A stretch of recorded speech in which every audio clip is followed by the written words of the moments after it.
Haleluya, haleluya. Shalome watu wa Mungu, na wasalimu katika jina la Yesu Kristo. Ni mama Fifi tena mwenye kuwa mbele zenu. Na siku ya leo tunaenda kujifundisha tena neno la Bwana pamoja wapendwa. Na neno ambalo tunaenda kusoma liko katika kitabu cha Ezekieli. Inasema aseme kila roho ni mali ya Bwana. Kila roho yoyote katika dunia hii ni mali ya Bwana, ni mali ya Mungu. Ndugu yangu mpendwa, wewe ambao uko natembea mwa hii dunia, unajiona kwamba wewe unajifuga wewe mwenyewe, unaweza katenda kila kitu unataka, unaweza kufanyia chochote unataka kwenye mwili wako, unaweza kaishi gisi unataka. Maandiko siku ya leo natuambia kwamba kila roho ni mali ya Bwana. Ndugu yangu mpendwa, wewe ambao unaishi katika dunia, wewe ambao uko natembea ndani ya dunia, wewe ambao umepata neema ya kuishi siku ya leo, unapaswa ufahamu ya kwamba uko mali ya Bwana. Hauko mali yako we mwenyewe, hakujitengenezaka we mwenyewe, hauko duniani kwa uwezo wako we mwenyewe, hauko napumua siku ya leo kwa uwezo wako we mwenyewe, bali ni kwa nguvu za Mungu. Uko mzima siku ya leo ni kwa nguvu za Mungu. Ndugu yangu mpendwa, angalia gisi wenzetu kwa Afrika leo bako wanakufa usiku na mchana. Ndugu yangu wapendwa, watu wako nakufa usiku na mchana mpendwa. Dunia inafika mwisho. Dunia inalewa kama mlevi. Tuko siku za mwisho watu wa Mungu. We mtu ambao uliyemwamini Yesu Kristo kuwa Bwana na Mwokozi wa maisha yako, unapaswa fahamu ya kwamba wewe uko mali ya Bwana, uko mali ya Mungu. Hauishi kwa nguvu zako. Hauishi kwa nguvu zako mpendwa. Unapaswa utembee sawa sawa na mapenzi ya Mungu. Unapaswa uishi sawa sawa na neno la Mungu. Hapana kuishi kwa kujifuga we mwenyewe. Unakuwa kama vile kondoo sio kwa na mchungaji. Hapana ndugu yangu, unapaswa ufahamu ya kwamba sisi tuko mali ya Bwana. Unapaswa ufahamu ya kwamba hii pumzi ambayo niko napumua ni uwezo wa Mungu, ni nguvu za Mungu. Ndio maana niko mzima siku ya leo. Hii pumzi nililipia pesa ngapi kusudi nifike siku ya leo niko mzima? Sikulipa kitu mpendwa, na wewe haukulipa kitu. Kwa hiyo ndugu yangu mpendwa, tusome ndani ya kitabu cha Ezekieli. Haleluya. Ezekieli, tunasoma Ezekieli 18. Tuanze hapa 4, tutasoma hadi 10. Kwa kuwa kila roho ni mali yangu. Kama vile ilivyo roho ya baba, vivyo hivyo roho ya mtoto ni mali yangu. Aseme kila roho ni mali ya Bwana. Gisi ilivyo roho ya baba, ndivyo ilivyo roho ya mtoto. Sisi wote hapa duniani tuko mali ya Bwana. Tuko mali ya Mungu. Kulingana na gisi hili neno linasema, tunapaswa tuishi sawa sawa na baba yetu. Tunapaswa tuishi sawa sawa na mapenzi ya baba yetu. Aseme gisi ilivyo roho ya baba, ndivyo ilivyo roho ya mwana. Haleluya. Roho itendayo dhambi ndiyo itakayokufa.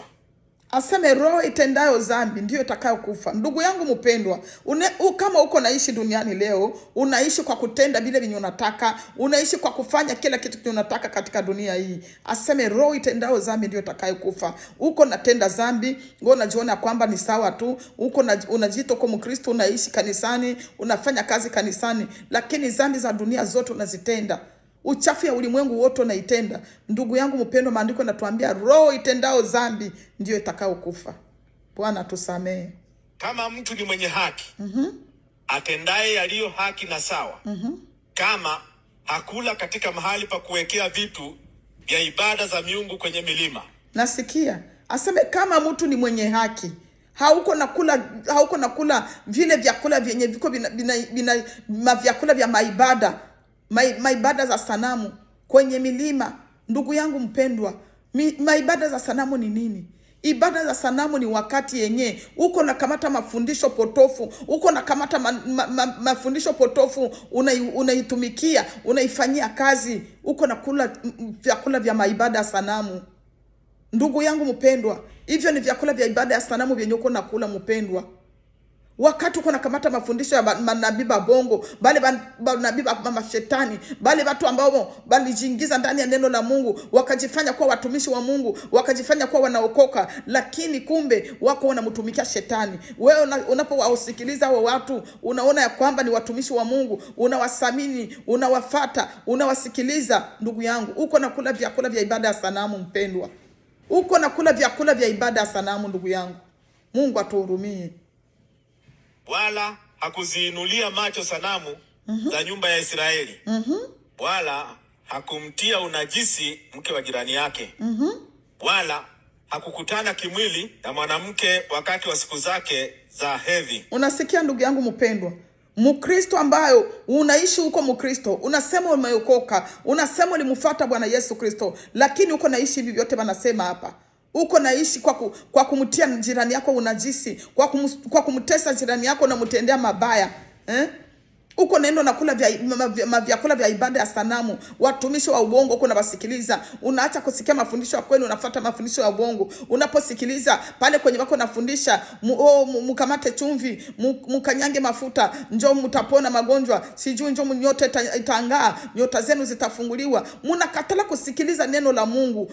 Mnaenda mko nasikiliza mafundisho ya mashetani. Ndugu yangu, aseme kama mtu hakumtia jirani mke wa jirani yake unajisi, kama haukukutana na mke siku zake za hedhi, ndugu yangu mpendwa, haya yote ambayo wanasema hapa, Wakristo wengi wanaishi, watu mingi wanaishi kutenda hii matendo. Mungu atuhurumie. Wala yeye hamuonei mtu yeyote, bali hurudisha kilichowekwa rehani kwake. Wala kama hauko namuonea mtu yoyote, unarudisha kitu kilichoweka rehani kwako, unakirudisha kwa mwenye nake. Ndugu, hanyang'anyi, bali huwapa wenye njaa chakula chake. We hauko mnyang'anyi kuwapa wenye njaa chakula chako.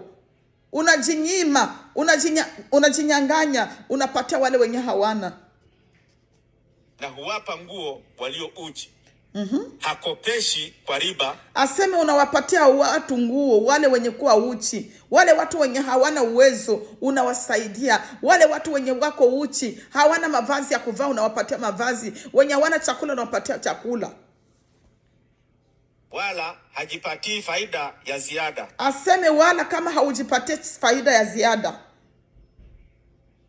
Ndugu yangu mpendwa, faida ya ziada ni nini? Ni wakati uko nauzisha vitu.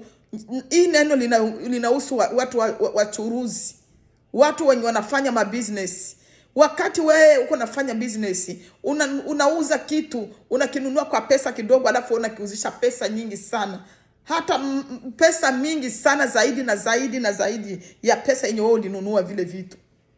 Hiyo ni dhambi ndugu yangu mpendwa. Bana tuhesabilia hapa hii dhambi zote. Uzuia mkono wake usifanye mabaya. Unazuia mkono wako usitende mabaya. Naye huhukumu kwa haki kati ya mtu na mtu. Kuhukumu kwa haki kati ya mtu na mtu. Unaweza kuta wandugu wamekorogana, wandugu wamefarakana, lakini kwa sababu huyu mmoja unampenda, kwa sababu huyu ni rafiki yako, unamupa haki. Unamupa haki, lakini ule mwingine asiyekuwa rafiki yako unamuima haki. Yawezekana ule mtu ndiye njoo mwenye alikuwa na haki, lakini kwa sababu huyu ndiye rafiki yako unamupatia haki. Ndugu yangu mpendwa, ni dhambi. Ni dhambi. Unapaswa hukumu kwa haki. Hukumu kwa haki, mtoto wa Mungu. Shauria watu. Ukikutana watu wamekosana, ukikutana watu wamefarakana, hata ndani ya mtaa wako, hata ndani ya kanisa lako, hata ndani ya nyumba yako, waikalishe pale, waoneshe kweli, waoneshe neno la Mungu. Hapana kupendelea ndugu yangu mpendwa. Wakati unapendelea, wakati unaweka upendo ngambo moja, umetenda dhambi. Mungu atuhurumie. Kuzifuata amri zangu, na kufuata amri za Mungu, na kuzishika sheria zangu kwa uaminifu. Na kushika sheria za Mungu kwa uaminifu. Ndugu yangu mpendwa, watu leo hawashikake sheria za Mungu. Watu wanajiita ni Wakristo, wanajiita wameokoka, lakini sheria za Mungu tuko nazitupa.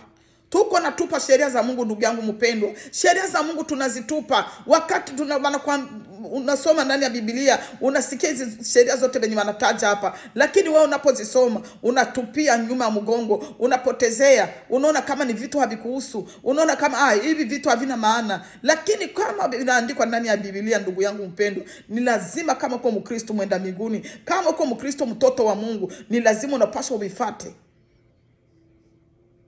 Aseme unafuata amri za Mungu kwa uaminifu bila kukosea. Huyo mtu ni mwenye haki. Huyo mtu ni mwenye haki. Mtu mwenye hafanyi hivi yote venye menatajiwa hapa, huyo mtu Biblia nasema ni mwenye haki. Shida tuko nao wa Kristo ya siku ya mwisho, tunaonaka ya kwamba mtu mwenye anaendaka kubachawi, mtu mwenye anaenda kubaganga kienyeji, mtu mwenye analigua watu, mtu mwenye sijue mwenye aliiba, mtu mwenye alizini, ndio mwenye alitenda dhambi. Lakini vitu vidogo wenye wanataja hapa, ba Kristo wengi bako na buishi. Ba Kristo bengi bako banaishi kwa hii matendo, na banajiona ya kwamba biko benye haki, banajihesabu ya kwamba biko benye haki. Kumbe bako wanakosea ndugu yangu. Kumbe tuko tunakosea. Soma hii Ezekieli ndugu yangu, sikiliza huu vitu wanataja hapa. Ba Kristo wengi tuko tunaishi mwa huu vitu, na tuko tunajihesabu tuko benye haki, tunajihesabu tunaenda mbinguni. Wakati tunakuwa na kazi kanisani, tunafanya kazi ndani ya kanisa, tunalamukia kwa kanisa, tunakoropa kanisa, tunafanya sijue ibada, tunaimba, sijue tunasaidia watu, tunakuwa tunajihesabia kuwa wenye haki. Tunasema mimi niko Mkristo, mimi nishaka okoka, mimi mbingu ni yangu. Lakini huu vitu wote wanataja hapa unabuishi. Mungu atuhurumie. Hakika ataishi, asema Bwana Mwenyezi. Aseme hakika mtu yule ataishi. Mtu mwenye hafanyake hubu vitu wewe wanataja hapa ni mwenye haki. Hivi vyote wewe wanasema hapa, kama uko na unaepuka hivi vitu au vitendake, Biblia inakuambia uko mwenye haki. Aseme hakika utaishi. Haleluya. Bwana tuhurumie. Haleluya, watoto wa Mungu. Tunaenda tunaangalia tena hii Ezekieli. Tusome tu Ezekieli pale kwa 18, lakini turuke kwa mstari wa 20. Tusome 20 mpaka 24. Roho itendayo dhambi ndiyo itakayokufa. Unasikia hapa kwa 20 tena wanatuambia roho itendayo dhambi ndiyo itakayokufa. Kama roho yako unaishi kwa kutenda dhambi, hauna boga ya Mungu ndani yako, uko nafanya dhambi gisi tu unataka, kila kitu unafanya unataka kufanya unafanya, dhambi yoyote unapenda ufanye unaifanya, aseme roho itendayo dhambi ndiyo itakayokufa. Mwana hataadhibiwa kwa ajili ya makosa ya baba yake, nasikia, wala baba hataadhibiwa kwa ajili ya makosa ya mwanawe. Aseme hakuna mtu ataadhibiwa kwa makosa ya mtu mwingine. Baba hawezi kubeba makosa ya mtoto wako. Mtoto hautabeba makosa ya mzazi wako. Kila mtu atachukua mzigo wake mwenyewe. Kila mtu atasimama mbele ya kiti cha enzi. Kila mtu atatoa ripoti ya kazi alifanya duniani. Ndugu yangu mpendwa, acha kurudia nyuma kwa sababu ya mume. Acha kurudia nyuma kwa sababu ya mtoto. Wewe mtoto, acha kurudia nyuma kwa sababu ya wazazi. Shika neno la Mungu uendelee katika safari. Ndugu yangu mpendwa, safari ya mbinguni sio lele mama. Safari ya kwenda mbinguni sio maji ya kunywa. Ni kujikana. Ni kujikana ndugu yangu mpendwa. Ni kujikana, unachukua msalaba wako na mfuata Kristo. Haleluya. Haki ya mtu mwenye haki itahesabiwa juu yake, na uovu wa mtu muovu utalipizwa juu yake. Nasikia haki ya mwenye haki haki ya mwenye haki itakuwa ni yake mwenyewe, na uovu wa mwenye uovu italipizwa yeye mwenyewe. Uovu wa mtoto mimi siwezi nikalipizwa kwa uovu wa mtoto wangu. Dhambi za watoto wangu siwezi nikalipizwa, siwezi lipizwa, siwezi hukumiwa juu yazo. Mtoto atabeba dhambi zake, mzazi atabeba dhambi zake. Kila mtu atachukua mzigo wake ndugu yangu mpendwa, na kila mtu atahukumiwa kulingana na matendo yake. Lakini mtu muovu akiacha dhambi zake zote alizozitenda na kushika amri zangu zote na kufanya lililo haki na sawa, hakika ataishi hata. Aseme mtu muovu akiacha njia zake mbaya, akiacha ule uovu wake, akiacha zile tabia zake. Ulikuwa mtu wa tamaa, ulikuwa msharati, ulikuwa mzinzi, ulikuwa muongo, ulikuwa mtu wa chuki. Ukiacha zile tabia zote, unaishi kwa kufuata haki, unaishi kwa kufuata neno la Mungu. Biblia inasema hakika utaishi. Utaishi ndugu yangu mpendwa. Kufa. Hakuna kosa lolote alilotenda itakalokumbukwa juu yake. Unasikia? Kwa ajili ya mambo ya haki aliyoyatenda ataishi. Je, aseme hakuna kosa lolote alilotenda litakaokumbukwa. Kumbe wakati yenye tunaokoka, wakati yenye tunafuata Yesu Kristo na tunatubu dhambi zetu na tunakiri makosa yetu na tunamfuata kwa haki na kufuata sheria zake kwa uaminifu, aseme hakika ule mtu ataishi. Hakuna dhambi yako tena yenye itakumbukwa. Vyote vile vinyo litendaka mu utoto yako, vile vinyo litendaka mu ujana yako, kama ulikiri, ulitubu, ukamulilia Bwana Yesu Kristo, aseme vyote vitavutwa ndugu yangu. Haleluya, Bwana Yesu asifiwe. Haleluya. Mimi ninafurahia kifo cha mtu muovu? Bwana tuuliza. Bwana Yesu anatuuliza. Mungu hafurahi yake kifo cha mtu muovu. Mungu hafurahi kifo cha mtu muovu mpendwa. Au wapagani wote, au watu wenye dhambi wote, na wengine wanajiita ni Wakristo, wengine wanajiita sijui watumishi ndani ya makanisa, wengine wanajiita sijui ni waimbaji ndani ya makanisa, lakini kwa sababu hawakutii zile sheria za Mungu, hawakuishi kwa uaminifu kwa kutii maneno ya Mungu, aseme wakati wanapokufa Mungu anajuta.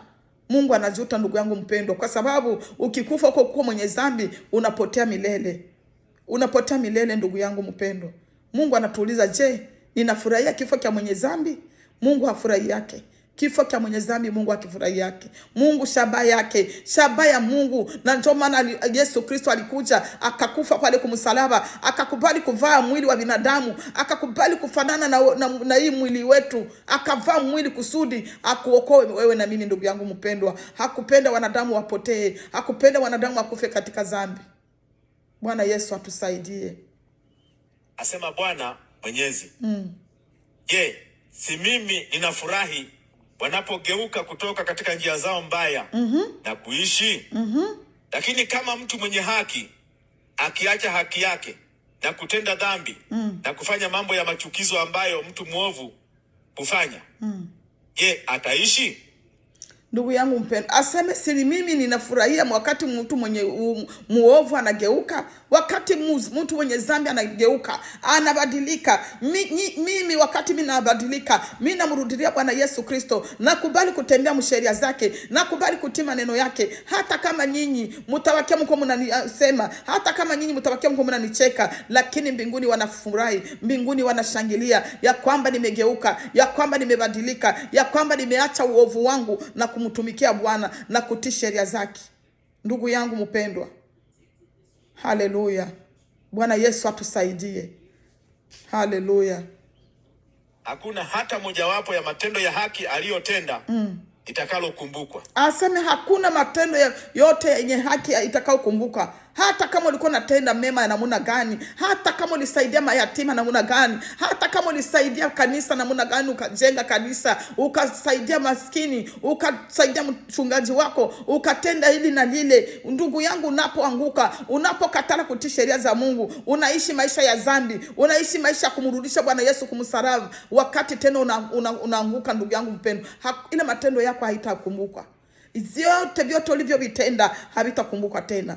Kumbe ndugu yangu, wakati unaamua kumfuata Bwana Yesu Kristo, wakati unaamua kumtumikia Bwana Yesu Kristo, ni lazima ndugu yangu utii maagizo yake, ni lazima utembee katika haki yake, ni lazima utii sheria yake yote mpendwa.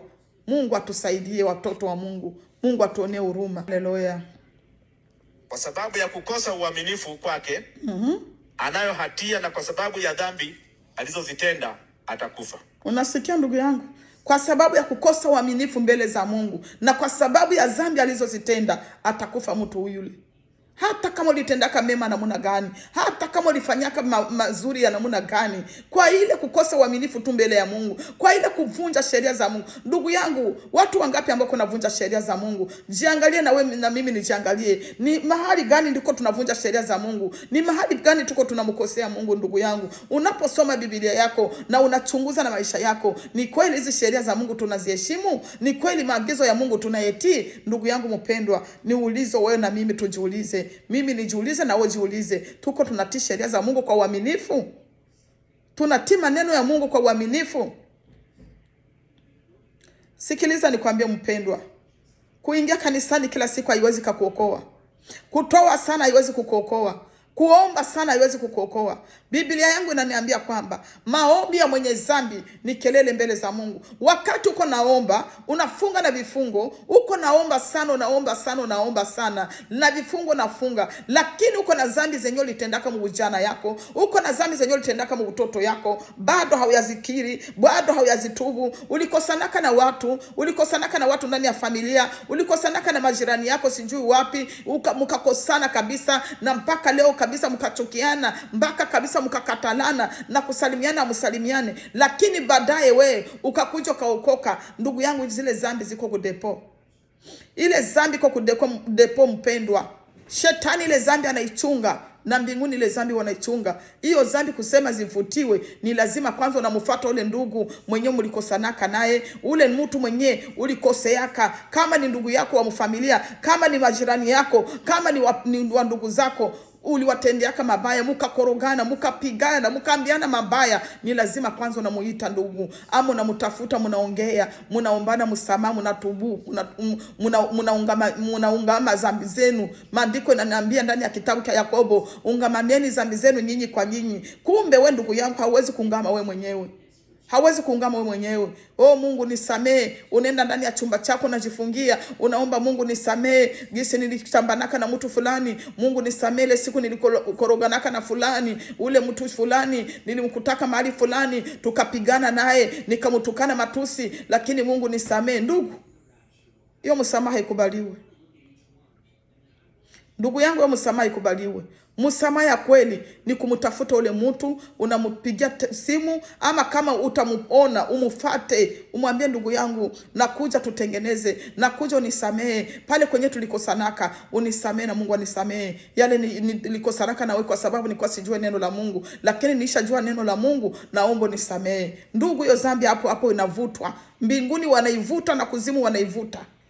Lakini ndugu yangu mpendwa, we mama yangu, we baba yangu, we kaka yangu utakayenisikiliza, kama uko nafanya kazi ya Mungu, uko namtumikia Mungu, uko naomba, uko sijui unafanya nini, uko unafanya kazi ya mahubiri, lakini uko na watu wenye ulikosanaka nao bado hauyatengenezaka, ndugu yangu, zile dhambi zinakusubiri. Hata kama ulikamataka kitu cha mtu, kama uliibaka kitu cha mtu, ulikamataka deni ya mtu, haujamlipaka, ndugu, inakusubiri.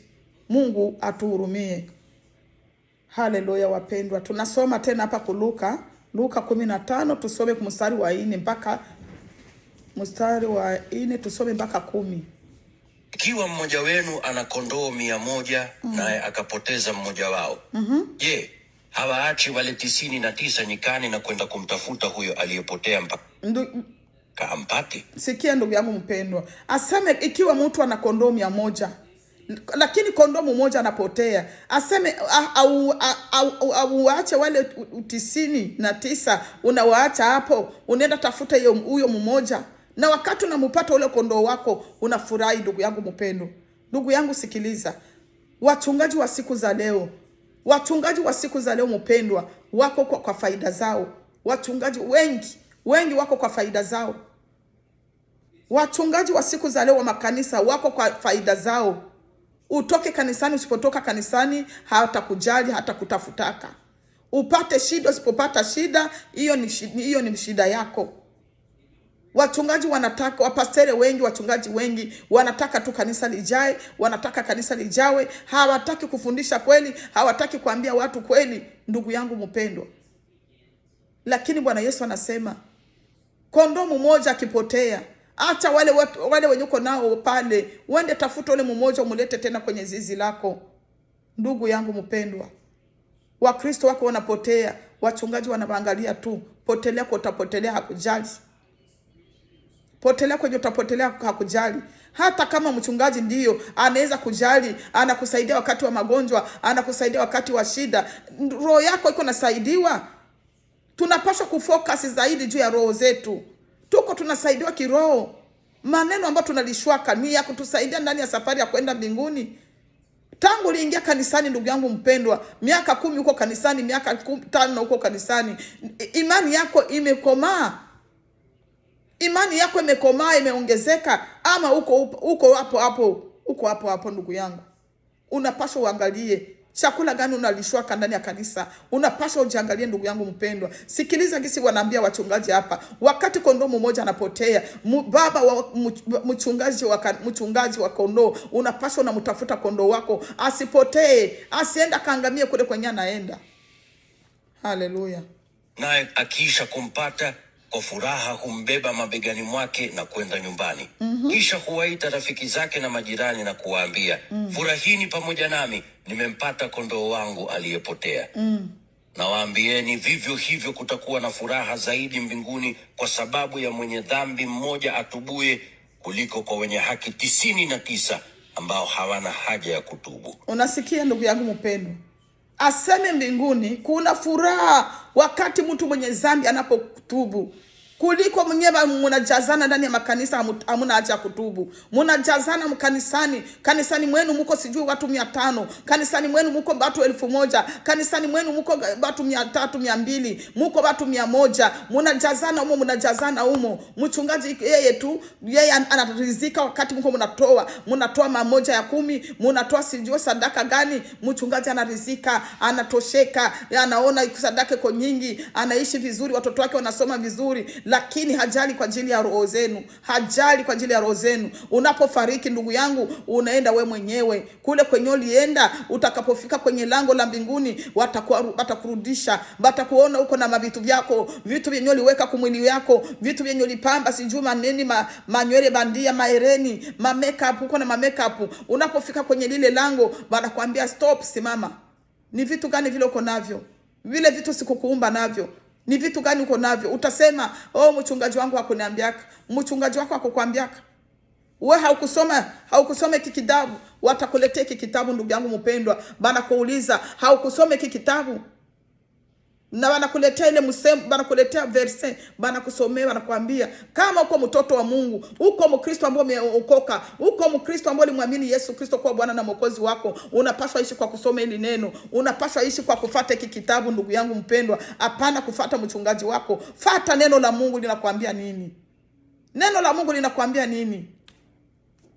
Aseme mbinguni kuna furaha wakati we mtu mmoja unatubu. Wakati we mtu mmoja unarudia tena kwa Kristo. Unajiangalia unasema, kumbe nilikuwa naishi katika dhambi. Kumbe nilikuwa naishi kwa kutokutii neno la Mungu. Unarudia we mwenyewe, unajirudisha. Hapana kuchunga mchungaji ndio akurudishe. Hapana kuchunga mtu akuisha kurudishe. We peke na fahamu zako, we peke na akili zako timamu, ujiangalie, mimi niko natembea sawa sana neno la Mungu. Mimi niko naishi katika sheria za Mungu. Ujiangalie, ujirudishe mwenyewe, alafu utubu. Unapotubu mbinguni wanapiga vigelegele, mbinguni wanashangilia gisi mwenye dhambi ametubu, gisi mwenye dhambi amerudia tena kwenye zizi lake.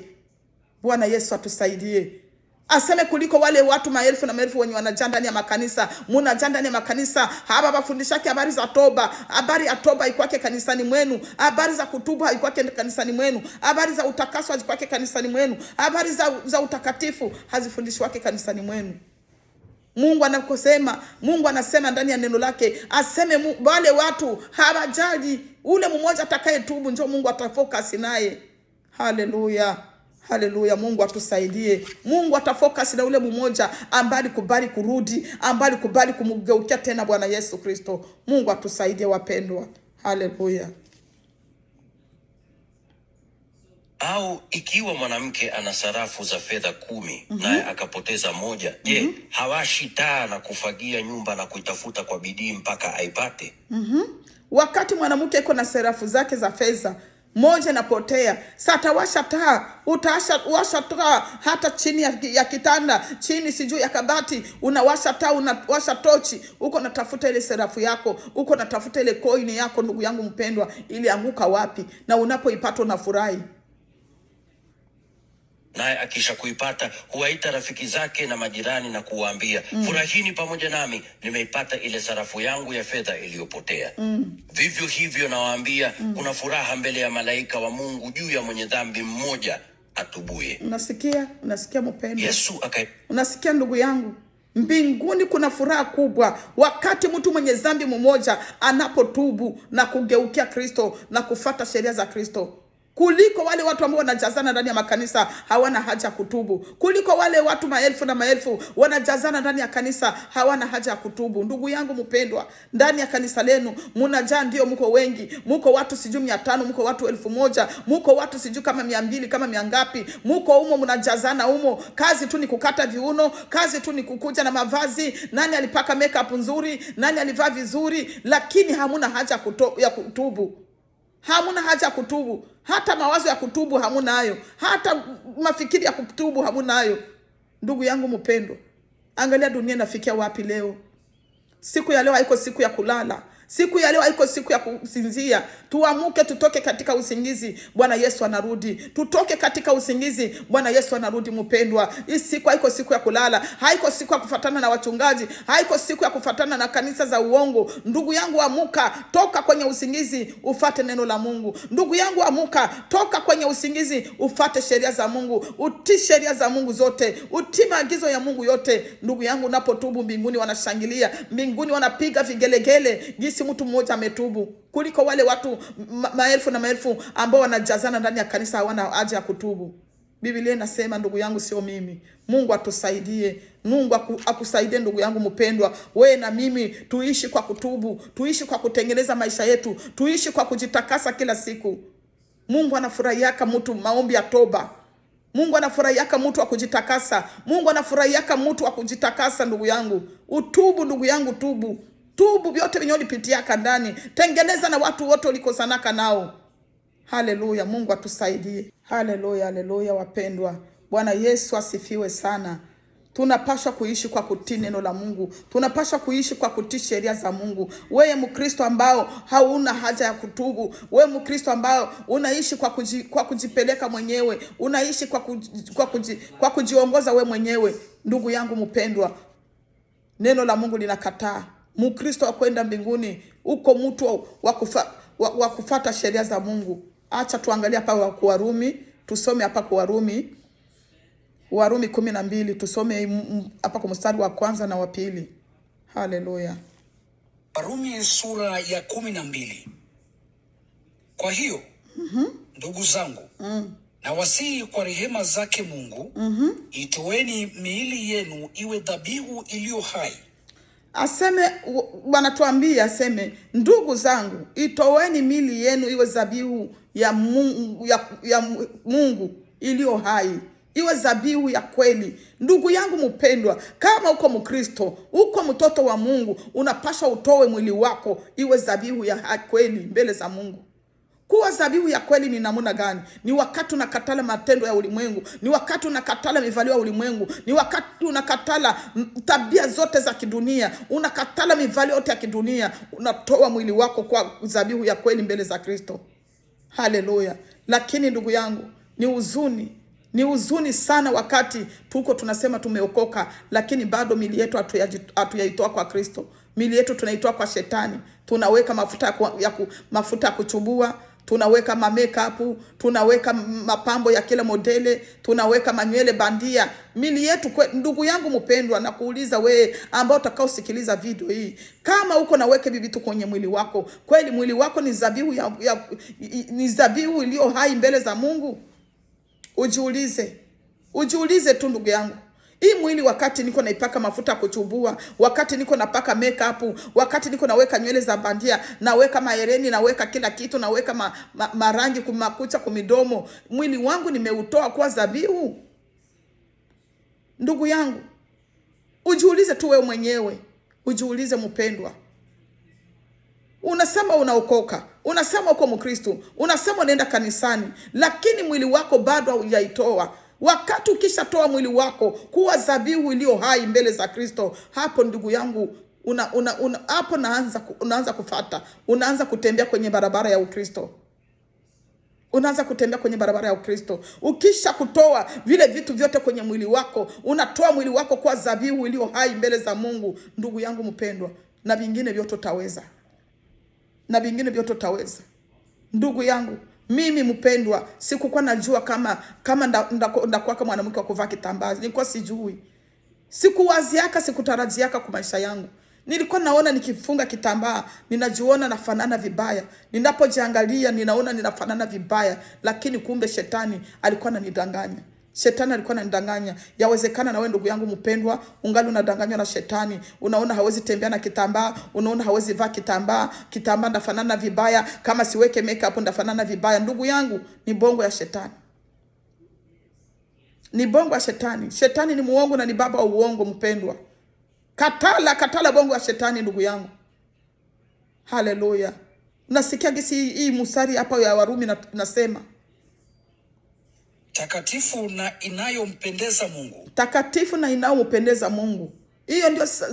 Hiyo ndio dhabihu takatifu na inayompendeza Mungu. Dhabihu takatifu ama sadaka takatifu inayompendeza Mungu. Wakati unatoa mwili wako kwa dhabihu takatifu mbele za Mungu, unakataa vyote vya ulimwengu, unakatala vyote vya ulimwengu, unatoa mwili wako kwa Kristo. Haleluya. Hii ndiyo ibada yenu yenye maana. Nasikia? Hiyo ndio ibada yenu yenye maana.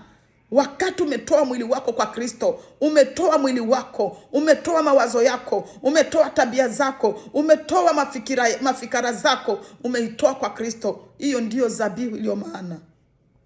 Msifuatishe tena mfano wa ulimwengu huu. Nasikia hapa kumbili. Hapana kufuatisha mfano ya ulimwengu huu.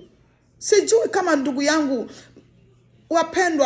wapendwa mtanisamehe kwa sababu ili neno ambalo ndaongea ni watu wengi ambao watasikia ili neno wanaweza wakalumia ndani ya moyo. Kwa nini umama anasemaka sana mapasteri? Kwa nini umama anasemaka sana makanisa? Ndugu yangu, siseme makanisa wala sichukie makanisa wala sichukie mchungaji.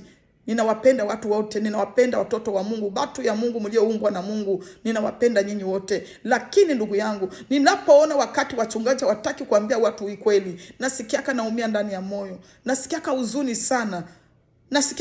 sana. Ni lazima watu waambie kweli, wakuambie kweli. Kama utakatala, kama shetani ataweka moyo mgumu ndani mwako kama Farao, shetani atakutia moyo mgumu, ukatale kutii sheria za Mungu. Lakini mchungaji, kama vile mchungaji wa kanisa, asimamie ili neno. Mchungaji simamie ili neno. Afadhali mubaki watu 10 ndani ya kanisa, afadhali mubaki watu 5 ndani ya kanisa, lakini mnasimamia kweli. Munasimamia kweli. Mchungaji ambao utakayopeleka watu 2 waingie mbinguni, watu 5 waingie mbinguni kwa ajili ya mafundisho yako mchungaji, utapata kabisa zawadi nzuri sana mbinguni. Lakini unakatala kusema kweli. Unataka kanisa tulijae. Unataka kanisa lijae, watu wote watumbukie jehanamu. Mungu atuhurumie wapendwa. Nasikia huzuni. Biblia iko wazi, lakini watu hawataki kufuata kweli. Mungu atuhurumie. Aseme hiyo ndio dhabihu ya maana. Oh, Yesu atuhurumie. Bali mgeuzwe kwa kufanywa upya nia zenu. Mgeuzwe kwa kufanywa upya nia zenu. Nia zenu zigeuke wapendwa. Nia zenu zigeuke, mafikara yenu igeuke, tabia zetu zigeuke, mawazo yetu igeuke ndugu. Tosha mawazo kwa vitu vya dunia, tosha mawazo kwa vitu vya mapambo, tosha mawazo kwa vitu vya kidunia ndugu yangu mpendwa, havitakusaidia na kitu. Simama na Yesu, simama ufuate sheria za Mungu, simama ufuate maagizo ya Kristo, simama utii neno la Mungu. Haleluya. Ndipo mtaweza kuonja na kuhakikisha ni nini mapenzi ya Mungu yaliyo mema.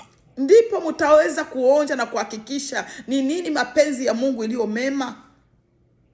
Ndugu yangu, neno la Mungu liko wazi kabisa, neno la Mungu. Yanayopendeza machoni pake na ukamilifu. Yanayopendeza machoni pake na ukamilifu. Haleluya. Mkristo mwenzangu, Kama uko na nia kwenda mbinguni, kama kabisa uko na nia kwenda mbinguni, unapaswa utoe mwili wako kuwa dhabihu iliyo hai inayompendeza Mungu. Tafuta Mungu anapendezwaka na nini? Mungu anapendezwaka na ibada gani? Hautakuwa nafanya ibada na uko na mapambo mwilini mwako. Hautakuwa nafanya ibada na unabeba mali ya ibilisi kwa mwili wako. Ndugu yangu, Mungu atakuwa mbali na wewe. Mungu haizi kukukaribia. Utajiuliza, kwa nini mimi naombaka mbone sijibili wake? Mbone mahitaji yangu haijibili wake? Ni kwa sababu na wewe unakatala kumtii Mungu. Ni kwa sababu na wewe unakatala kutii sheria za Mungu. Wakati unakatala kumtii Mungu, ndugu yangu mpendwa, Mungu haizi kukusaidia. Mungu haizi kukusikiliza. Ndugu yangu, dada yangu, kaka yangu, utakayenisikia mpendwa, fata neno la Mungu. Fata neno la Mungu. Uishi kwa kutii sheria za Mungu. Uishi kwa kutii maagizo ya Mungu mpendwa. Mungu atusaidie watu ya Mungu. Mungu atuhurumie watoto ya Mungu. Tuache kuwa tunavala Bukristo ya bandia. Tuache kuwa tunajidanganya sisi wenyewe. Haumudanganye mtu. Haumudanganye Mungu. Mungu ni Mungu. Anaonaka yote. Yeye anaonaka kanyengelele kenye kuwa ndani ya maji kwenye giza. Mungu anaonaka. Sasa utamudanganya nini? Uko nadanganya tu nafsi yako. Wakati unapokufa ndugu yangu, unajutia maisha yako. Unajuta kwa nini nilikuwa najidanganya. Unajuta kwa nini sikufata kweli. Unaanza kujuta. Banasemaka majuto ni mjukuu. Majuto haiwezi kuya mbele. Majuto inakuyaka nyuma. Inakuyaka na retare mpendwa. Wafaransa wanasema inakuyaka na retare. Majuto inakuyaka na retare. Ndugu yangu, usije ukajute. Usije ukajutie nyuma na ulishachelewa. Mungu akusaidie mpendwa. Ili neno likusaidie mtu wa Mungu. Fata neno la Mungu, ti neno la Mungu. Kama unaamua kuokoka, okoka kwa kweli. Kama unaamua kuokoka, okoka kwa kweli. Hapana kujidanganya. Hapana kusema unaokoka alafu uko mvitu vya kidunia. Unaokoka lakini uko nakimbizana na vitu vya dunia. Aseme mtu akipenda dunia atakuwa adui ya Mungu. Maandiko nasema vile. Ukipenda dunia utakuwa adui ya Mungu. Mungu akusaidie mpendwa. Ili neno likusaidie na wewe na mimi litusaidie. Kwa jina la Yesu Kristo. Amen.